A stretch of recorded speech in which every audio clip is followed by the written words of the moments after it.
na topic na natin about platform business model, about distribution, about software. Ngayon naman, tungkol sa manpower mga kanegosyo.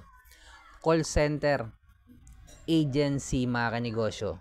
Ikaw naman yung magpo-provide ng mga agent sa call center. At manpower business to. Ito kung nagsisimula ka palang magnegosyo, tapusin mo tong video ko, sigurado marami ka matututunan. Ako nga pala si Jepoy, isang negosyante. Isa rin akong DJ. Kung kailangan nyo palang DJ sa club, sa bar, sa event, message lang kayo dito sa page ko or comment lang kayo. Kwento ko lang mga kanegosyo. Way back 2015, nung naitayo ko yung napagdesisyonan ko na pumasok sa mundo ng pagninegosyo, galing po ako ng work as a sales representative. Ilang taon din po ako doon. Hindi masama ang pagtatrabaho Ito, pinagdesisyonan ko lang to. Hindi porket nagnegosyo ko ay masama na yung nagtatrabaho. Marangal po yan. Ito, desisyon ko lang, kaya gusto kong pumasok sa mundo ng pagninegosyo para matuto.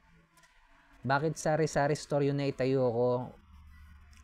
Una, madaling buksan ng sari-sari store. Hindi ako marunong magluto. Ang purpose ko lang talaga nun is matuto. At hindi ko pa alam yan yung nagsisimula ako sa mundo ng pagninegosyo. Hindi ko pa alam yung mga focus in one. Hindi ko pa alam yung scale up yung negosyo natin. Hindi ko pa alam yung mga community ng mayaman. Hindi ko pa alam yung mga manpower na yan mga kanegosyo. Kung paano yan kumikita. Hindi ko pa alam yung mga distribution na yan. Hindi ko pa alam yung mga franchising na yan. Hindi ko pa alam yung mga platform business model na yan.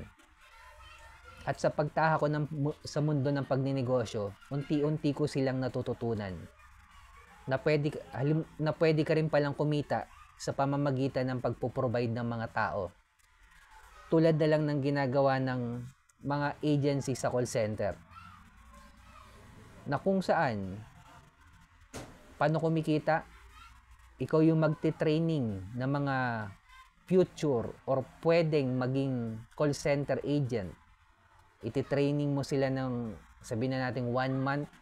At pag na-hired yung tinraining mong yon, yung company na nag-hired sa kanila, babayaran nila yung kumpanya mo.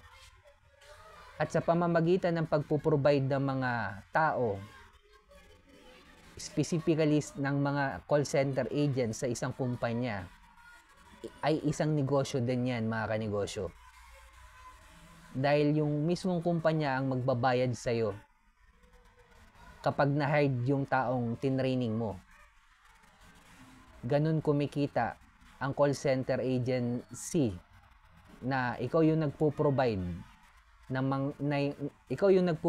ng manpower sa isang call center. Ang pagpo-provide ng tao mga kanegosyo ay isang negosyo din. Ikaw yung magti-training at kapag na-hire dyan, babayaran ka nila.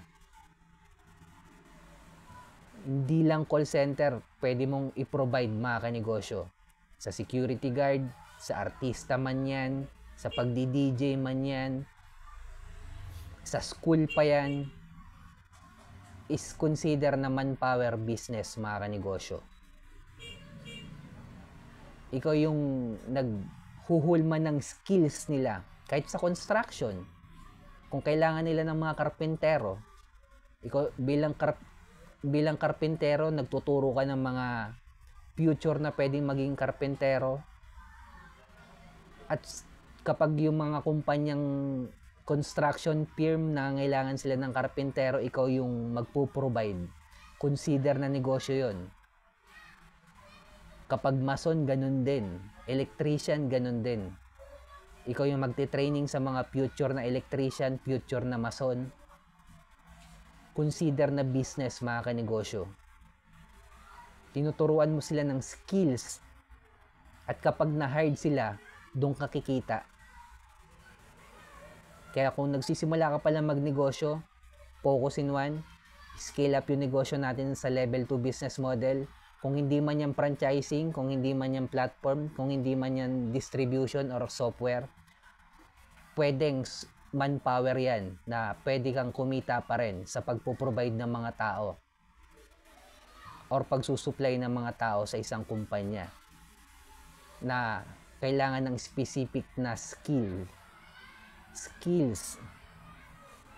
Kaya kung umabot ka sa dulo na video na to, subscribe ka naman sa akin, heart mo na rin to, comment ka lang sa baba, sabihin mo, manpower. Bilang negosyante, kung dumadanas tayo ng pagsubok or struggle, huwag natin kalimutan mag-pray kahit anong religion natin. Ingat tayong lahat. Peace.